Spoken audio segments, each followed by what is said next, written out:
स्वागत है आपके अपने चैनल राजीव कॉम्पिटिटिव क्लासेस में। दोस्तों आइए आज हम सीखेंगे कुछ सामान्य मिश्र धातुओं के बारे में, सम कॉमन एलॉयज के बारे में। यानी हम एलॉयज को देखने वाले हैं, इनका संगठन देखने वाले हैं और इनका उपयोग देखने वाले हैं।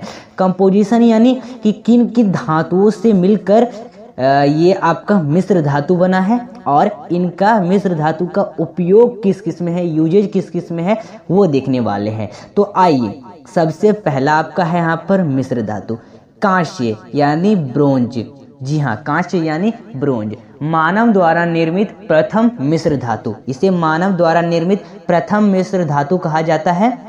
और ये किन किन दो धातुओं से मिलकर बना है, किन किन धातुओं से मिलकर बना है? ये तांबा 88% एंड प्लस टीन 12%। तो दोनों के कंपोजिशन से, संगठन से ये मिश्र धातु मिलकर बना है, यानी कांस्य बना है।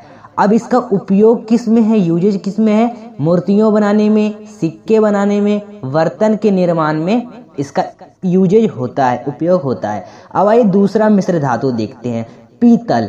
पीतल यानी ब्रास इंग्लिश में। तो अब इनका संगठन क्या है?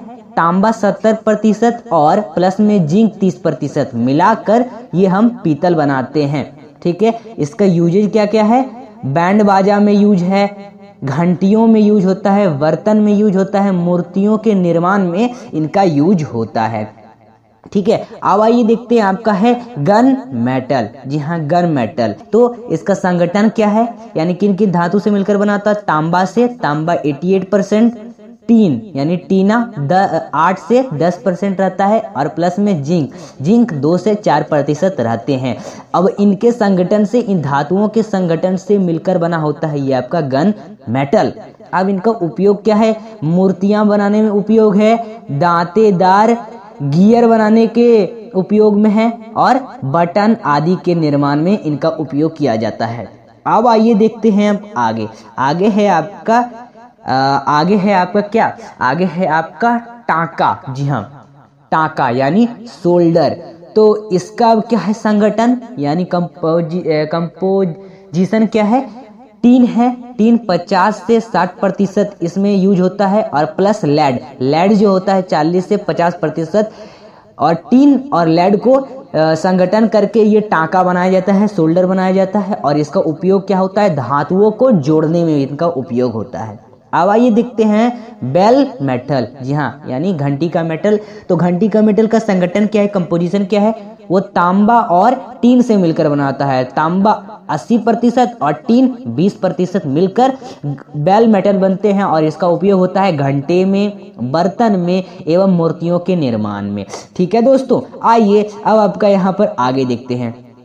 अगला आपका है रोल्ड गोल्ड। जी हाँ, रोल्ड गोल्ड, इसका इंग्लिश में भी रोल्ड गोल्ड है नाम। तो इसका उपयोग देख लेते हैं, मतलब पहले इसका कंपोजिशन देख लेते हैं, उसके बाद उपयोग। कंपोजिशन किन किन चीजों से बना होता है? तांबा 90% और प्लस में एल्युमिनियम 10% के संगठन से ये रोल्ड गोल्ड बनता है। और इसका उपयोग सोने जैसे दिखने वाले आभूषण के निर्माण में। जी हाँ, जो सोने का जैसा दिखता है ना आभूषण, उसके निर्माण में। ठीक है, आइए आगे आपका है आगे। जी हाँ दोस्तों, अगला आपका है डच मेटल। इसका इंग्लिश में भी डच मेटल नाम है। तो डच मेटल का संगठन है तांबा में, तांबा 80 से 85% यूज होता है और प्लस में जस्ता होता है 15 से 20%। अब इन दोनों के संगठन से डच मेटल बनता है और इसका उपयोग धातु की पतली चादर अथवा सोने जैसी पतली परत के निर्माण में। अब आइए देखते हैं धब्बा रहित इस्पात, यानी स्टेनलेस स्टील। अब इसका कंपोजिशन क्या क्या है?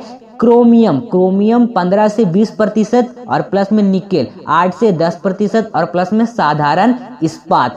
इन तीनों के संगठन से यानी कंपोजिशन से मिलकर बनता है आपका स्टेनलेस स्टील। और इसका उपयोग घरेलू बर्तन में, शल्य क्रिया के उपकरण में, ब्लेड में, जी हाँ ब्लेड में और आदि के निर्माण में। ठीक है, अब आइए देखिए आपका है क्रोम स्टील। क्रोम स्टील, इसका संगठन क्या है, कंपोजिशन क्या है? क्रोमियम है, क्रोमियम 2 से 3% प्लस में आयरन 95%, कार्बन इसमें 0.5%, और प्लस में मैग्नीज 0.5 से 1% तक। ये चार धातुओं का यूज होता है और इससे आपका ये मिश्र धातु एक बनता है क्रोम स्टील। जी हाँ, अब इसका उपयोग क्या क्या है? घरेलू बर्तन में इसका उपयोग है, सल क्रिया के उपकरण में, ब्लेड में और आदि के निर्माण में इसका उपयोग होता है। अब आई है आपका मैग्नेलियम। जी हाँ, मैग्नेलियम इसका इंग्लिश भी, इसका कौन कौन धातु से मिलकर बना होता है यानी कंपोजिशन से? एल्यूमिनियम 95 से 96% और प्लस में मैग्नीज 2% और आयरन 2.3% इसमें यूज होता है, तो ये बनता है मैग्नेलियम। अब इसका उपयोग क्या है कि धातु के दर्पण और वैज्ञानिक यंत्रों के निर्माण में। जी हाँ, अब आइए आगे है आपका अगला मिश्र धातु है ड्यूरालुमीन। तो ड्यूरालुमीन का धातु किन किन धातु से मिलकर बना होता है? तो ये बना होता है एल्यूमिनियम 95% प्लस मैग्नीज 0.5% प्लस में मैग्नीशियम 0.5% और कॉपर। तो ये 4 धातुओं से मिलकर ये बना है ये मिश्र धातु। ठीक है, और इसका उपयोग क्या क्या होता है? प्रेशर कुकर में उपयोग होता है और आपका वायुयान का ढांचा बनाने में।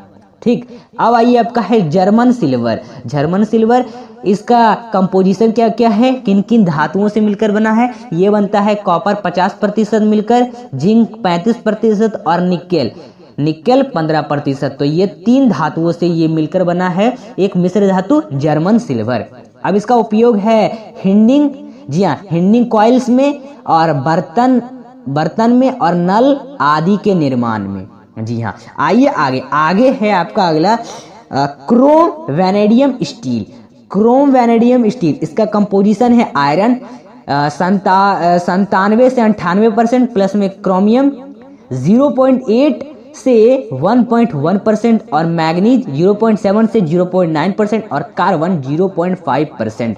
इन 4 धातुओं से ये एक मिश्र धातु मिलकर बना है क्रोम वैनेडियम स्टील। अब इसका उपयोग किस किस चीज में होता है?